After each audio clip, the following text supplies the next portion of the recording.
नमस्कार, मी अयारा. आपण पाहता 24/7 माझा महाराष्ट्र न्यूज परभणी. येणाऱ्या 7 जून रोजी बकरा ईद असून मुस्लिम समाजातील बहुतांश बांधवांनी यंदा महाराष्ट्र सरकारच्या आदेशाचे पालन केले असून नांदेड येथील काही मुस्लिम बांधवांनी कुर्बानीसाठी गोवंशाची खरेदी केली होती. या गोवंशावर महाराष्ट्र सरकारच्या वतीने बंदी असून कृपया आपण वेळीच सावधान व्हा. कुर्बानीसाठी गोवंशाची खरेदी करू नका. पोलीस प्रशासनातील काही कर्मचारी या गोवंशाला मुस्लिम गल्लीतून घेऊन जात असल्याचे व्हिडिओ सोशल मीडियावर व्हायरल होत आहे. आम्ही सर्व मुस्लिम बांधवांना विनंती व आवाहन करतो, कृपया करून यंदा 7 जून रोजी बकरा ईद उत्साहात साजरी करा. मात्र कुर्बानी गोवंश सोडून दुसऱ्या जनावरांची कुर्बानी करा. विनाकारण मकोका सारख्या गुन्हा स्वतःवर ओढून घेऊ नका व कोणाच्या भूलथापांना बळी पडू नका. कोण्या भामट्याने सांगितले की पोलीस पासून किंवा कोणाला माहीत न होता किंवा चोऱ्याछुपी पद्धतीने सुद्धा गोवंशाची कुर्बानी करू नका. जर कोणी आपणास सांगेन पोलिसांना मॅनेज केले किंवा करू अशा भूलथापात येऊ नका. बकरा ईद साठी ऊंट, बकरा, मेंढा, दुंबा सारखे जनावरे खरीदी करा व बकरा ईद साजरी करा. बकरीद ईद पर गोवंश की हत्या की संभावना ध्यान में रखते हुए जानवरों के बाजार ही मत भरने दो 3 से 8 जून तक. ये गैर कानूनन आदेश है. पहली बात तो गौ सेवा आयोग की औकात ही नहीं है कि वो ऐसे आदेश निकाले, ये उनके अख्तियार में नहीं है. दूसरी बात है कि कृषि उत्पन्न बाजार समिति को आदेशित कर ही नहीं सकते. और अहम बात है कि गुरांचे बाजार यानी जानवरों के बाजारों में सिर्फ गाय और बैल नहीं बिकते हैं, वहाँ पर भैंसे भी बिकती है, वहाँ पे बकरे भी बिकते हैं, वहाँ पे अन्य जानवर भी बिकते हैं. किसान साल भर कुर्बानी के लिए बकरों को और जो भाकड़ भैंसे होती है उनको पाल पोस कर रखता है कि वो बकरीद पर बेचेगा और 2 पैसे कमाएगा. इसमें मध्यस्थ दलाल होते हैं, इसमें गाड़ी के चालक मालक होते हैं, इसमें हमाल होते हैं, इसमें बाजार के दिगर मजदूर तबके होते हैं जिनकी रोजी रोटी डिपेंड है.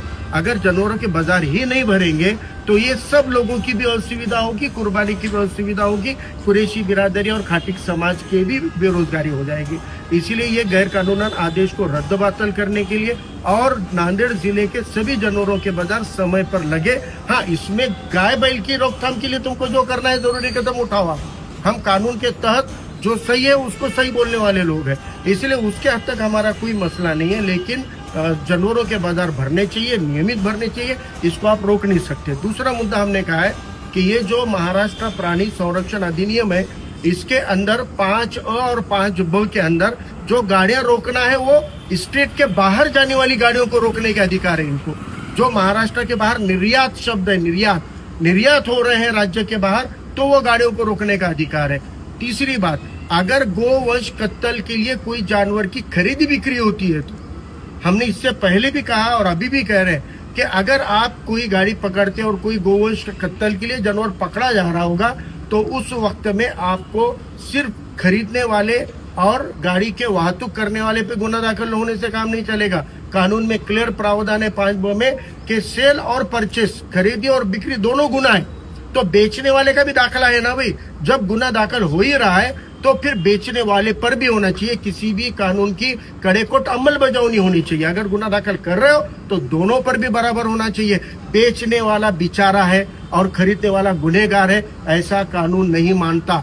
इसलिए हम ये कहते हैं कि पूरे कानूनों का कड़ेकोट आप नियोजन कीजिए, कड़ेकोट अमलबजावनी कीजिए और अगर कानून के दायरे में रहते हुए अगर आप नहीं चल रहे तो इसका विरोध होगा. इसलिए हमने ये अपील की है जिला प्रशासन को कि नांदेड़ जिले और सभी तालुके के अंदर जानवरों के बाजार भी भरने चाहिए और जब गुना दाखिल किसी पे होगा तो खरीदी और बिक्री दोनों पर होगा. सर, इसके बेचने वाला और पकड़ के देने वाला और बीच का पुलिस डिपार्टमेंट ये एक साथ जुड़े हुए हैं. ये पार्टी 1 है.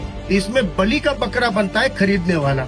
आप कुर्बानी की नीयत से खरीद रहे हो, लेकिन अगर वो कानून के दायरे के बाहर का है तो बेचने वाला आप तक पहुंचाने के बाद खुद इन्फॉर्म कर देता है पकड़ने वालों को, फिर वो पकड़ लेते हैं. तो आपके जानवर के पैसे भी गए, जानवर भी गया, केस भी आपके ऊपर लग गया और आपको केस में कलम हल्की लगाने की, भारी लगाने की चक्कर में और रिश्वतखोरी का भी मामला होता है. ये ट्रैप है, इस ट्रैप से बचना है. क्योंकि हमको जो हैसियतें होती है, माशी हैसियत होती है कुर्बानी देने के लिए, कानूनी हैसियत होती है. माशी हैसियत और कानूनी हैसियत में रहते हुए हमको बकरों की कुर्बानी दीजिए, डंके की चोट पर दीजिए. जो भाकड़ भैंसे होती है भैंसों की कुर्बानी दीजिए, डंके की चोट पर दीजिए. कानून के दायरे में रहकर करना चाहिए. ये तो अपील हम भी करेंगे. सेप्टिक टँकमध्ये पडून चिमुकलीचा मृत्यू. परभणी जिल्ह्यातील माळसोना गावात 10 वर्षीय मुलीचा सेप्टिक टँकमध्ये मृत्यू झाल्याची घटना 31 मे रोजी घडली. माळसोना येथील पांडुरंग बापूराव टेकाळे यांची पुतणी श्यामबाला गजानन भुसनर व भावजय या दोघी शनिवार रोजी 31 मे रोजी सकाळी 11 वाजेच्या सुमारास माळसोना येथील गट क्रमांक 357 मध्ये शेंगा काढणीस गेल्या होत्या. सोबत पुतणी श्यामबालाची 10 वर्षीय मुलगी समीक्षा उर्फ अवनी ही सुद्धा गेली होती. बाजूलाच पांडुरंग टेकाळे यांच्या भावाचे शेत असून त्यांच्या भावाच्या शेतात घराचे बांधकाम सुरू होते. सायंकाळी 5 वाजेच्या सुमारास पांडुरंग यांचा नातू गणेश ही शेतात आला. त्याने अवनी कुठे आहे म्हणून विचारले तेव्हा सर्वत्र शोधाशोध सुरू झाली. बाजूला असलेल्या सेप्टिक टँक जवळ अवनीची चप्पल दिसून आल्यावर सालगडी भाऊराव किसान उबाळे यांनी टँकमध्ये उतरून पाहिले असता अवनीचा मृतदेह आढळून आला. तिला तात्काळ सरकारी जिल्हा रुग्णालयात दाखल केले, मात्र डॉक्टरांनी तपासणी केल्यावर मृत घोषित केले. या प्रकरणी पांडुरंग टेकाळे यांनी दिलेल्या माहितीनुसार दैठणा पोलीस ठाण्यात अकस्मात मृत्यूची नोंद करण्यात आली आहे. मोहिदुल मुस्लिमीन ज्युनियर कॉलेजच्या वतीने 1 जून 2025 रोजी परभणी शहरातील उस्मानिया कॉलनी येथील मोहिदुल मुस्लिमीन ज्युनियर कॉलेजमध्ये मंजिल 2025 या कार्यक्रमाचे आयोजन गुलाम मोहम्मद मिठू यांच्या वतीने करण्यात आले होते. करिअर गाईडलाईन्स विषयी माहिती देताना माननीय Aamir Khan senior career counsellor online यांच्यासोबत करिअर काउन्सिलर तसेच माननीय हाफिज अन्सारी करिअर काउन्सिलर मुंबई, माननीय नफीस अनवर करिअर काउन्सिलर मुंबई, माननीय आमिर अन्सारी करिअर काउन्सिलर तथा मुख्याध्यापक मदनी हायस्कूल आणि ज्युनियर कॉलेज मुंबई यांच्या व्यतिरिक्त परभणी येथील मान्यवरांनी मेडिकल गाईडलाईन्स काउन्सिलर माननीय सय्यद मेहताब यांनी मेडिकल फील्ड विषयी माहिती दिली. ITI विषयी माहिती Mohammad Mudassir lecturer government ITI college Parbhani यांनी माहिती दिली. इंजिनिअरिंग विषयी माननीय शेख अक्रम शिवाजी पॉलिटेक्निक कॉलेज परभणी यांनी माहिती दिली. इन्फॉर्मेशन टेक्नॉलॉजी ऑफ सायन्स विषयी माहिती माननीय नजम फारुकी यांनी माहिती दिली. तौफिक खान यांनी जी माहिती दिली. या व्यतिरिक्त कायद्याची माहिती मुजम्मिल अहमद यांनी दिली.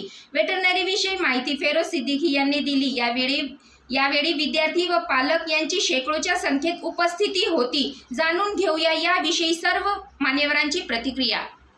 मालूमात जानना चाह रहे तो आप दोनों रूम, तीनों रूम, या अगर किसी को लगता है मैं 5 रूम में विजिट करूँ तो 5 रूम में जाए. आज कैरियर काउंसिल जिस तरह से यहाँ पर परभणी शहर के मोहिदुल मुस्लिमीन यहाँ के कैंपस में बुलाई गई थी और यहाँ विद्यार्थियों को मालूमात दी गई थी. आपने हकीकत में जो सरमाया आपका जमा किया हुआ है वो आने वाली पीढ़ी में डालने की कोशिश कर रहे हैं. आप किस तरह का मैसेज देना चाहेंगे यहाँ के बच्चों को? देखिए, सबसे पहले तो मैं मोहिदुल मुस्लिमीन स्कूल के जो मुंतज़मीन हैं इन तमाम को मैं हम सब की तरफ से मुबारकबाद देता हूँ कि उन्होंने परभणी शहर के युवाओं के लिए, यहाँ के बच्चों के लिए और यहाँ के सरपरस्तों के लिए इस तरह के करियर गाइडेंस एंड काउंसलिंग के प्रोग्राम का इनेकाद किया. और हम देख रहे हैं कि सुबह से माशाल्लाह काफ़ी तलबा यहाँ पर हाजिर है. तलबा के साथ साथ उनके सरपरस्तान भी यहाँ पर हाजिर रहे थे और सब एक फ़िक्र लेकर आए थे कि भाई उनके बच्चे 10वीं और 12वीं के बाद किस तरह के कोर्सेज़ में दाखिला लें और अपने करियर को किस तरह से संवारें.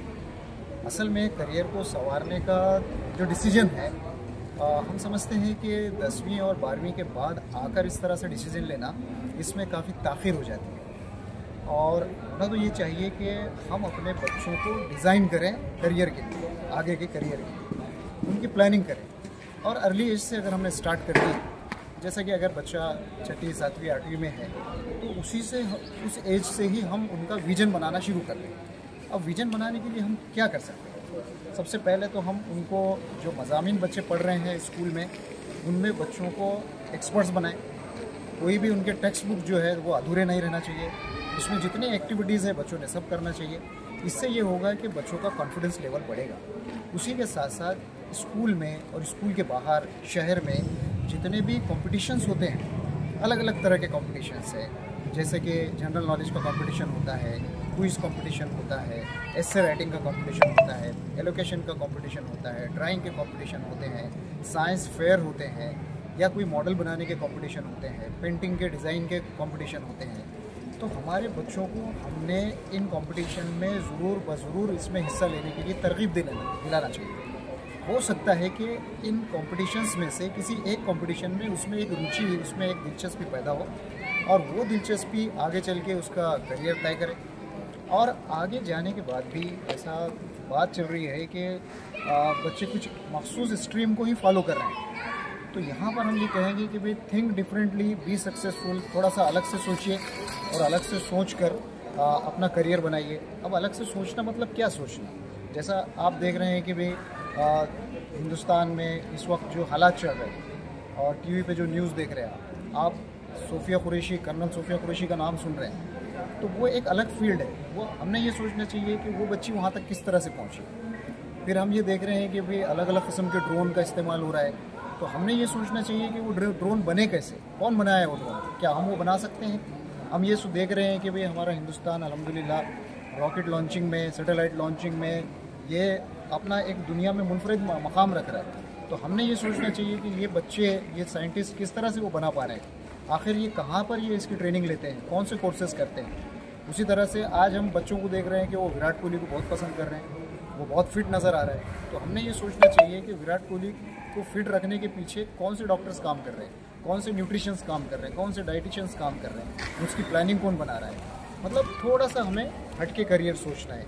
हम कॉमर्स के बारे में सोचते हैं, लेकिन हम ये देखना चाहिए कि कॉमर्स के फील्ड कौन से हैं। सिर्फ सीए बनना एक फील्ड है, उसके अलावा आप देखिए कि एक्चुअल साइंस वगैरह है, डेटा साइंस ये है फील्ड है, एआई की फील्ड है, ऐसे कई फील्ड्स है। मतलब ये है कि हमें रिवायती जो कोर्सेस है उससे हटकर भी थोड़ा सा मुनफरिद सोच कर भी अपने बच्चों के करियर की प्लानिंग करनी चाहिए। Thank you. मैं नफीस अनवर मुंबई से। मैं यही मैसेज यहाँ पर देना चाहूँगा कि बहुत सारे कैरियर्स के यहाँ पर जो है मालूमात दी गई, सबको दिया गया, लेकिन होता ये है कि हमारे पेरेंट्स या हमारे जो है रहबर हैं वो नज़दीकी मामला देखते हैं, यानी एजुकेशन के लिए नज़दीक जहाँ पर हमारे बच्चे जा सकते हैं या हमारे करीब में रह सकते हैं, ऐसी जगह पे वो एजुकेशन देना पसंद करते हैं, लेकिन उनका टैलेंट वहीं पे दब जाता है। तो ऐसा ना हो जैसे कि आप सल्लल्लाहु अलैहि वसल्लम ने फरमाया कि अगर आपको एजुकेशन लेना है, आपको तालीम लेना है तो चीन भी जाना पड़े तो जाइए। तो उसी तरह से मेरा भी ये मैसेज यही रहेगा कि हमारे बच्चों को जो है वो दूर अगर जाना पड़े तो भी भेजिए, उसके टैलेंट को देखिए और वो किसी फील्ड में किस तरह से महारत उसमें है, उस तरह से वो आगे जाकर कुछ बन सकता है, कुछ कर सकता है। तो उसको दूर जाना पड़े तो उसको दूर भेजिए, अपने से दूर थोड़े दिन के लिए, थोड़े सालों के लिए रखिए, ताकि वो अपना करियर बना सके और अपने वो कामयाबी हासिल कर सके। Doctor Firoz Siddiqui, professor in-charge हूँ, professor head of the department veterinary medicine, college of veterinary animal sciences, जो कि वेटरनरी कॉलेज एग्रीकल्चर यूनिवर्सिटी में है। परभनी में जो एग्रीकल्चर यूनिवर्सिटी है उसके अंदर में 8 कॉलेज है। इसके अंदर एग्रीकल्चर है, हॉर्टिकल्चर है, फूड साइंस है, होम साइंस है, एग्री इंजीनियरिंग है और वेटरनरी पहले इसी यूनिवर्सिटी में था। अब वेटरनरी की एक सेपरेट यूनिवर्सिटी बन चुकी है जो कि नागपुर में है। महाराष्ट्र में इसके वेटरनरी के 6 कॉलेजेस हैं गवर्नमेंट के, यहाँ प्राइवेट कोई भी कॉलेज नहीं है। जॉब अपॉर्चुनिटीज़ बहुत है वेटरनरी के। तो अभी तक जो भी है नीट के बेसिस पे ही इसका एडमिशन होते हैं। इसमें VCI के थ्रू ऑल ओवर इंडिया से 15% एडमिशन होते हैं और 85% महाराष्ट्र के लेवल पर होते हैं। तो जॉब अपॉर्चुनिटीज़ के हिसाब से देखे जाए तो इसमें बहुत सा आ रहा है। प्राइवेट सेक्टर है, गवर्नमेंट सेक्टर है। गवर्नमेंट सेक्टर में लाइव स्टॉक डेवलपमेंट ऑफिसर बोल के पोस्ट रहती है, वहाँ पे क्लास 1 की पोस्ट है, गैजेटेड ऑफिसर की पोस्ट है, वहाँ पे डायरेक्ट अप्लाई कर सकते हैं। उसके बाद में फैकल्टी बोलकर यूनिवर्सिटीज़ के अंदर में काम कर सकते हैं। उसके साथ ही डेयरी फार्म है, गोट फार्म है, पर्सनल प्रैक्टिस कर सकते हैं। बॉम्बे, पुणे जो भी अच्छे सिटीज़ है, और आजकल रूरल एरिया में भी बहुत सारे पेट एनिमल्स पालने लगे लोग, तो प्राइवेट प्रैक्टिस हर जगह कर सकते हैं। फिर गल्फ़ के अंदर में भी बहुत सारा स्कोप है इसमें, वहाँ पे भी डेयरी फार्म्स है, स्टड फार्म्स है, वहाँ पे जॉब अपॉर्चुनिटीज़ है। उसके साथ ही मिलिट्री के अंदर जॉब्स होते हैं, BSF में होते हैं, बॉर्डर सिक्योरिटी फोर्स में होते हैं, वहाँ पे वेटरनरी के डॉक्टर्स वहाँ पर भी लगते हैं मिलिट्री के अंदर में, वहाँ पे बहुत सारे जॉब्स हैं। उसी के साथ ही प्राइवेट सेक्टर में जहाँ की प्रोडक्ट डेवलपमेंट में वेटरनरी के जो प्रोडक्ट होते हैं उसके डेवलपमेंट के अंदर जगह होती है। फिर रिसर्च के अंदर होती है, जो इंसानों में जो भी कंपनीज है जहाँ नए प्रोडक्ट लॉन्चिंग होती है उसकी पूरे ट्रायल्स लैब एनिमल्स के ऊपर होती है, वहाँ पे वेटरनरियंस की रिक्वायरमेंट होती है। तो जॉब के हिसाब से देखा जाए तो वेटरनरी बहुत अच्छी चीज़, एक प्रोफेशन है जिसको ऑप्ट कर सकते हैं। तो मैं सभी रिक्वेस्ट करूँगा सभी से कि जो भी आपको प्रॉब्लम है यहाँ पे मेरे से कांटेक्ट करिए, मैं इंशाल्लाह उस मामले में एडमिशन के प्रोसीजर में और आगे भी इस पर गाइडेंस करूँ। मेरा जो मैसेज मुझे देना था सबसे पहले तो ये कि आज जो प्रोग्राम हुआ माशाल्लाह बहुत कामयाब प्रोग्राम हुआ और यहाँ पे काफ़ी तलबा आए और हम लोगों ने उनकी कैरियर गाइडेंस करी है। इसमें 2-3 चीज़ें और जो रह गई हैं वो ये है कि एक तो बच्चा जो है वो कैरियर का जो चॉइस है वो 8th और 9th स्टैंडर्ड से ही उसका हो जाना चाहिए। उसका रुझान किस तरफ है, उसका इंटरेस्ट क्या है, वो क्या किस चीज़ में उसको अच्छा लग रहा है, क्या चीज़ उसको सही नहीं लग रही है, उस हिसाब से उसकी प्लानिंग करना चाहिए। और फिर उसके बाद में उसकी 10th के बाद में आज जो है वो सारे एग्ज़ाम, सारे एडमिशन प्रोफेशनल कोर्सेज में सब एंट्रेंस एग्ज़ाम बेस्ड हो गए हैं। तो एंट्रेंस एग्ज़ाम की जानकारी हमने यहाँ पे देखी कि यहाँ पे लोगों को एंट्रेंस एग्ज़ाम की जानकारी नहीं, सिर्फ नीट और JEE की जानकारी ज़्यादा परवनी में के लोगों को मिली। बाकी जैसे अगर किसी को साइंटिस्ट बनना है तो आइज़र क्या है, नाइज़र क्या है, नेक्स्ट का एग्ज़ाम क्या होता है, या अगर किसी को NDA में जाना है, आर्मी, नेवी या एयरफोर्स में, तो उसके लिए क्या करना है, या फिर मर्चेंट नेवी के बारे में भी लोगों को नॉलेज नहीं थी। तो हम लोग ने काफ़ी यहाँ पे एंट्रेंस की मतलब ये देखी कि मतलब उसकी नॉलेज की कमी है।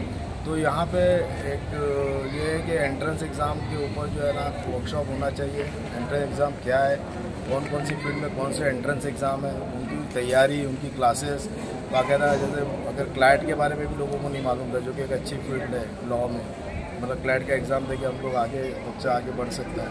तो आज उसके ऊपर भी हम लोग ने काफ़ी मतलब अच्छी गुफ्तगू करी और बच्चों से काफ़ी मतलब हम लोग ने बातचीत करी और इंशाल्लाह मैं उम्मीद करता हूँ कि इसके ऊपर यहाँ पे काम होगा इंशाल्लाह।